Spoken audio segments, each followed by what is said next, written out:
Now we're heading over to Vanessa Garcia in Studio B for international news. Global stock markets in America can be impacted if Russia invades Ukraine. A war can disrupt supplies of crude and possibly push the price of oil to above $100 a barrel. However, it all comes down if Russia decides to invade. Edward Price, spokesperson for the U.S. Department of State, held a briefing about the U.S. support for Ukraine. We are resolute in our support for Ukraine's sovereignty, for Ukraine's territorial integrity, and we will continue our assistance to the people of Ukraine. President Vladimir Putin increased Russian military forces near Ukraine's border with more than 100,000 troops as Russian forces continue to grow. As of now, the United States is temporarily closing its embassy in Kyiv, Ukraine, moving it farther from Russian territory. Canadian police began arresting protesters who were blocking access to the Ambassador Bridge in Windsor, Ontario. The protest lasted a week. The bridge connects Windsor and Detroit, Michigan. Truckers are opposing Canada's mandate requiring those crossing the Canadian-U.S. border to be vaccinated. Ontario Premier Doug Ford says it's illegal to block the movement of goods and services. And while I appreciate the right to protest, that right cannot and must not extend to cutting off that lifeline. Windsor Police Chief says 30 people were arrested and charged with criminal mischief. Michigan Governor Gretchen Whitmer says protests created an economic crisis. However, almost a week after the blockade, Windsor's Mayor Drew Dilkins says the economic fallout is ending. As of right now, it's not known when the bridge will reopen to traffic.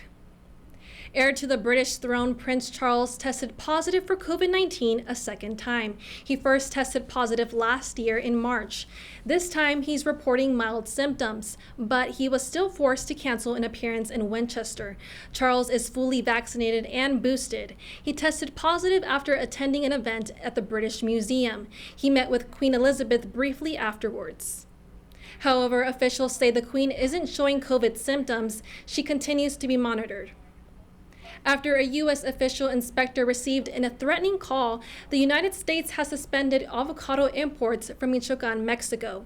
The U.S. Department of Agriculture, Animal, and Plant Health took the initiative to pause on the authorization of imports from Mexico. The U.S. Department says that an investigation to assess the threat is underway. The avocado exporting producers and packers of Mexico say that the issue is already impacting the economy. Mexico says that the pause on the program affects the industry and that more than 300,000 jobs that depend on it. There is uncertainty about a future supply as the duration of the ban is unknown. That's all for me in international news. Back to you, Elizabeth. Girl Scout cookies are back on the market. However, delays in overseas shipping could cut their season short. Valley View's Ruby Cordova describes their current situation. The Girl Scout cookie season has just started, but the pandemic again made it nearly impossible to booth up and sell cookies this year. Sales have gone online. Local Girl Scout cookie chairman Katie Witt says dealing with online ordering makes it one of their worst seasons yet. Honestly, the biggest hit is a financial hit. You know, the less cookies we sell, the less money our troops have. If troops have less money, now these girls are doing less fun things. Backups in domestic and overseas shipping has been a major issue for all businesses. Witt says because of their delays, they were only able to order a third of their usual product. It would be nice if we could go back to a door-to-door platform and selling in front of stores. That is where 70% of at least my daughter's Girl Scout cookie sales came from. Julia Witt has been a Girl Scout since she was 5. She's devastated by all of the new changes. As a member of the advisory, Witt says her biggest struggle is keeping other troops motivated. It's a lot harder, especially since some girls don't want to sell cookies online. They prefer to be in person, which we cannot right now because we're in a pandemic. We're also losing a lot of sales because they don't want to participate. Girl Scouts have temporarily shut down their online ordering portal due to backups in production. It'll be another week before you get your hands on one of these. Reporting from Arleta for Valley View News, I'm Ruby Cordova. Apple made a number of changes to their AirTag devices over controversy. This change follows the many allegations against AirTags by women saying they were followed using the AirTag devices hidden around their cars and belongings. One of the updates will alert people earlier that there is an unknown AirTag traveling with them. The company created a feature that would play a sound when moving if the tag is with someone who hasn't registered it for an extended period of time. Kia and Hyundai put out a public service announcement telling almost 485,000 vehicle owners to park outside due to the chance of their car catching on fire. The cars could potentially catch fire even if they're turned off. Both Korean automakers have dodged the engine failure recall for the past 6 years up until this incident. The first recall from the company started back in September 2015. The mega drought in the American Southwest has now become the driest 2 decades in the region in the last 1,200 years. Climate change is largely responsible for this. The drought has reduced water supplies, devastated farmers and ranchers, and helped fuel wildfires across the region. This is considered the worst drought in 500 years. Seasonal forecasts also suggest the dryness will continue. Top Federal Reserve officials say high inflation is making Americans unhappy. They plan to step up its campaign and get prices back under control. Senator Joe Manchin had some words to share about the spike. I've been ringing the alarm bell for forever. I mean, for the last year about inflation. Nobody's been listening. Now we're seeing a basic threat. It's a 7.5% tax on everybody, on every product you buy. St. Louis Federal Reserve President James Bullard says the inflation is damaging to low and moderate income households. Bullard says the central bank was caught off guard by the spike in prices. He says he is concerned Citibank is not moving fast enough in response to high inflation. Bullard suggests the Fed raise interest rates to 1% by July 1st. Local farmers markets might have the freshest fruits and vegetables for many shoppers' grocery lists. From the vendors to the people, the Culver City Farmers Market is a welcoming place for everyone. Our reporter Tracy Mejia will tell us more. Fresh produce can be found at the Culver City Farmers Market on Tuesdays all year. The market is a space for neighbors to interact and shop while supporting local and state growers. It brings me back home, like all their products are they're fresh, and it reminds me my little town. This well-known public produce market offers locals a variety of fruits, vegetables, and other culinary treats. Many vendors have been selling here for many years. Just getting to know all of the customers on a personal level, seeing the same people every week and seeing the smiles on their faces. There are locally sourced produce brought directly from California family farms. That means perfectly ripe food that's in season and tastes amazing. A lot of us have grown up working together for over 20 years, but of course the produce is the best. We have access to the freshest produce except out of a home garden, and this is all picked yesterday. And a lot of them are picked in the morning, so there's nothing can beat that. Just like any other farmers market, the Culver City Farmers Market provides fresh produce for the community. However, they help families by accepting EBT. Reporting from Culver City, I'm Tracy Mejia for Valley View News. When we come back, we'll hear about one of the downsides of Inglewood's SoFi Stadium. Also, Olympian speed skater Aaron Jackson makes history in the Winter Olympics. Stay with us. The 28th Annual Screen Actors Guild Awards aired Sunday, honoring television and film performances. Squid Game became the first non-English language series and the first South Korean series to win a SAG award. Lee Chang-jae! Squid Game took home awards for outstanding performances by a male and female actor in a drama series, and for outstanding action performed by a stunt ensemble in a comedy or drama series. Helen Mirren was also honored with a SAG Life Achievement Award. Actress and singer Sally Kellerman died at the age of 84 at an assisted living home in Woodland Hills. Kellerman's publicist and manager, Alan Eichler, said she had dementia. Kellerman appeared in 150 movies and TV shows and is best known for her role as Margaret Houlihan in MASH. She also pursued a career as a cabaret singer and a recording artist. The Wendy Williams Show is ending. The well-known broadcaster is stepping down from hosting as she is currently dealing with health issues.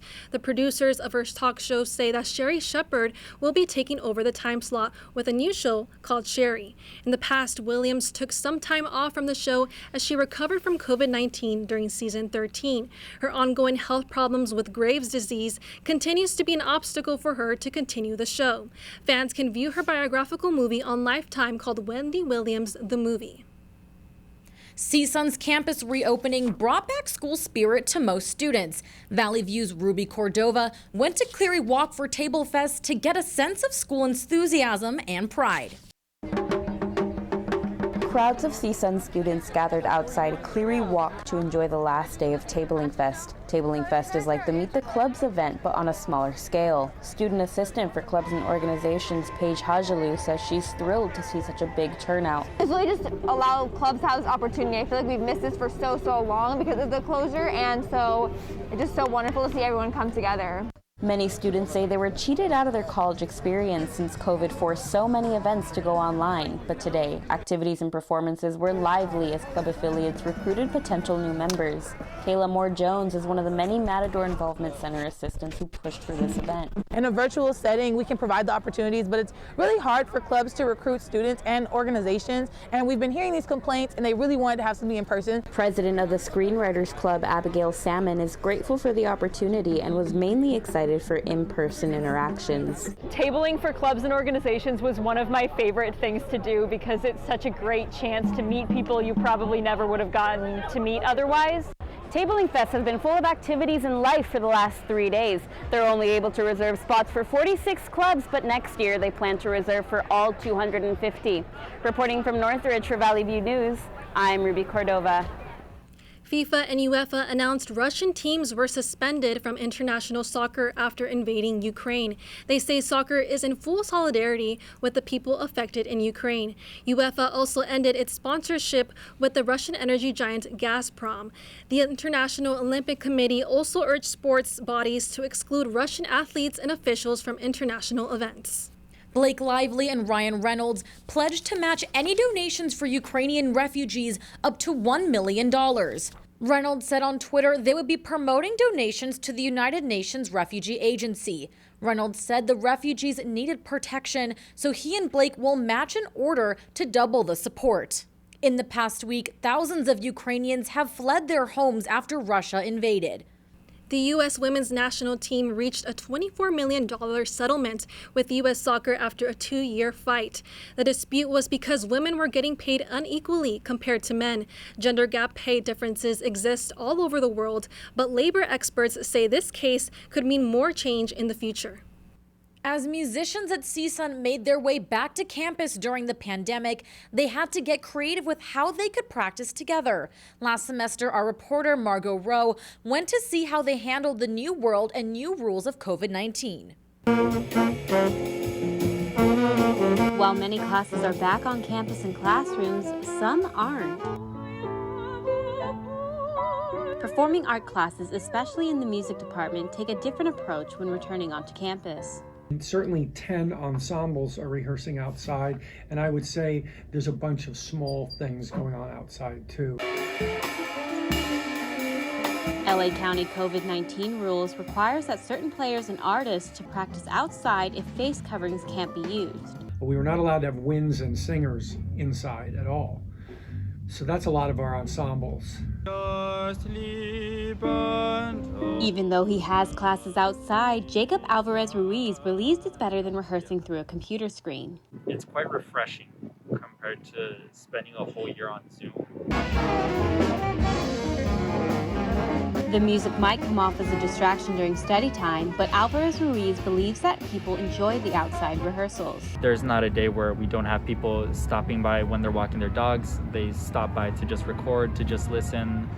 Even students, while they're walking from classes or to their cars, they stand by with their friends and they just take a few minutes to listen to us. And we feel great that they are enjoying the activity as well. While it's unclear how long the music department classes will be rehearsing outside, if you're ever on the south side of campus, they're always looking for an audience. Reporting for Valley View News, I'm Margot Rowe. The final week in Black History Month was celebrated in Long Beach this weekend at the Aquarium of the Pacific. After 2 years of not being honored because of the pandemic, the African American Festival returned to celebrate its 20th year. The annual event consisted of storytelling, music, dance, and historical displays. That's all for us at Valley View News. I'm Elizabeth Campos in the Digital Media Center. And I'm Vanessa Garcia. For stories any time of day, go to our website, csunvalleyview.edu. Thanks for watching.